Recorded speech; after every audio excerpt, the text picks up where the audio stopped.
Good afternoon. On behalf of the Hispanic Division, I'd like to welcome you all here today to the Pickford Theater at the Library of Congress for today's lecture, Salarue, the Last Visible Nahual. As Georgette mentioned, we're particularly honored today to have some members of the Salarue family here today. His daughter, Olga Salarue Clark, a painter and writer in her own right, and also in the audience are her husband, William Clark, and her sons, Bruce and Paul. So welcome to all of you.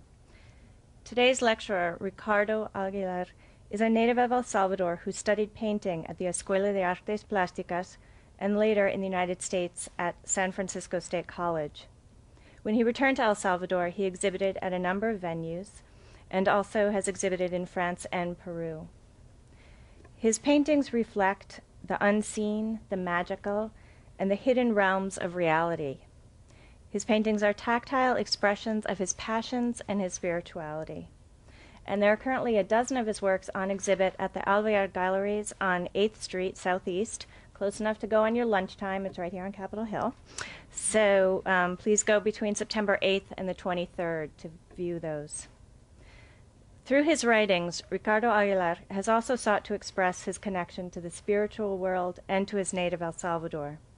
His writings have appeared in anthologies on literature and revolution in El Salvador, and he's also published a book of poetry, Dos Soles en el Espejo, Two Suns in the Mirror, and a book of inspirational messages. Due to his great friendship with Salarue and the Salarue family, Mr. Aguilar is uniquely qualified to discuss the works of this El Salvadoran artist. In addition, Aguilar is president of the Fundación La Casa de Salarue, a cultural institute that's dedicated to promoting the memory and legacy of the El Salvadoran writer, painter, and visionary, Salvador Salazar Arrue. So it is with great pleasure that I present Ricardo Aguilar.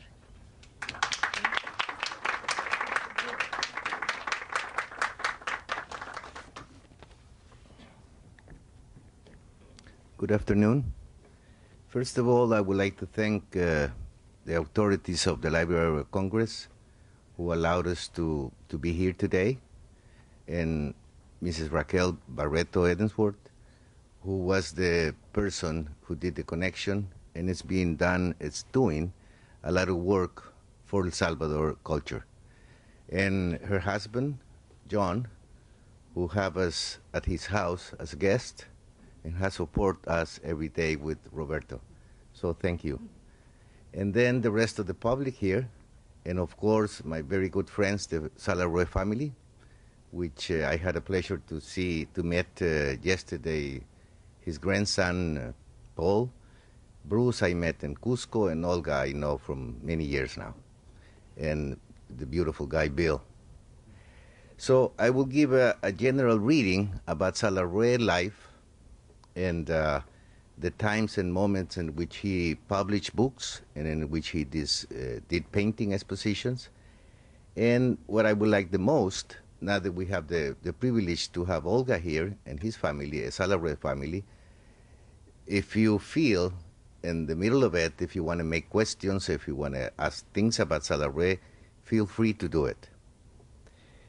Salarue was born in the year of 1899 in a little town of El Salvador called Sonsonate. And always when I speak about him, I always like to focus what was El Salvador in the year 1899. It was a very, very tropical country with a few people and a very conservative social life. So he gets born there in the year of 1899. He was the son of Maria Teresa Arrue, who was the daughter of Alejandro Arrue, who came to El Salvador from Spain.